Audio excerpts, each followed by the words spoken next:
문재인 대통령은 28일 청와대에서 열린 국무회의에서 최저임금은 말 그대로 저임금 노동자의 근로소득을 높여주기 위한 것이다. 실제로 올해 도시 근로자 가구의 월평균 소득은 작년보다 큰 폭으로 증가했다며 최저임금 인상의 목적에서는 이미 소기의 성과를 거두고 있다고 말했다. 지난 5월 국가재정전략회의에서 최저임금 인상의 긍정적 효과가 90%라고 던 것과 같은 맥락이다. 문 대통령은 기초연금, 장애연금 인상, 아동수 당 지급, 근로장려금 대폭 인상, 기초수당 강화, 자영업자 지원 확대,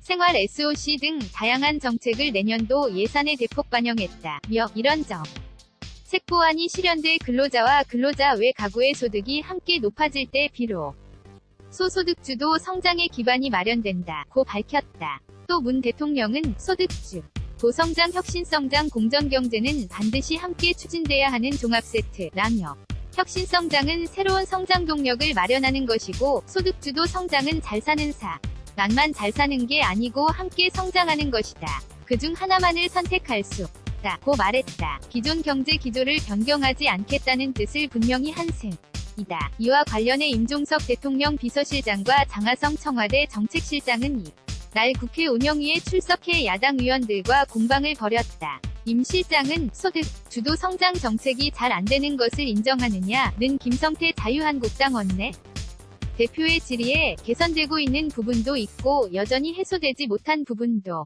있다고 답했다. 임 실장은 새로운 경제정책은 금방 효과가 나오기 어렵다면서 사람 중심의 경제가 뿌리를 내리면 성장의 혜택이 골고루 나누어 지는 포용적 성장이 가능해질 것이라고 말했다. 장하성 실장도 소득주도 성장은 국내 수요 창출을 위한 것이라며 단기 부양책이나 일시적인 고용 혹은 성장 효과를 보기 위한 정책이 아니라 경제운용의 패러다임을 변화하는 정책이라고 설명했다. 김동연 경제부총리와 엇박자를 낸다는 긴 논란에 대해 장 실장은 경제 상황이 워낙 복잡하기 때문에 서로 다른 의견이 있을 수 있고 그걸 저희는 서로에게 감추지 않는다. 어떨 때는 론도 벌인다고 말했다. 그는 이어 김 부총리와 따로 만나는 기회 29일 회동 예정을 곧 가질 것이라고 덧붙였다. 그러나 야당은 속도 조절론을 제기했다. 장석춘 한국당 의원은 최저임금 인상이나 근로시간 단축이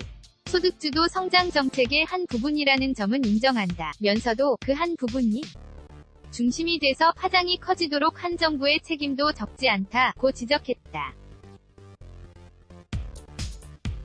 유이동 바른미래당 원내수석부대표는 간이 안 좋고 전체적으로 기력이 쇠했다면 간부터 회복시켜야 하는데 독한 약 최저임금 인상부터 쓰면 결국 간이 더 안 좋아져 전체 체력이 쇠한다고 주장했다. 이에 더불어민주당 김종민 민주당 의원은 소득주도 성장을 무슨 좌파정책, 진보정책이라고 하는데 IMF, 국제통화기금, 가 대한민국 등에 권고하는 소비주도 성장과 소득 주도 성장이 다르지 않다. IMF도 좌파냐고 야당 의원들에게 맞섰다.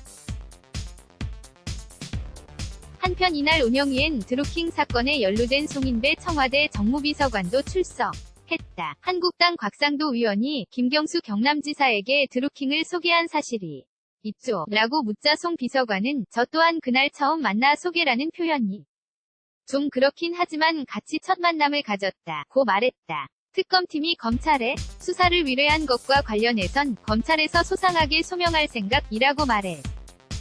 김경희 성지원 기자 AMATOR_JOONGANG.co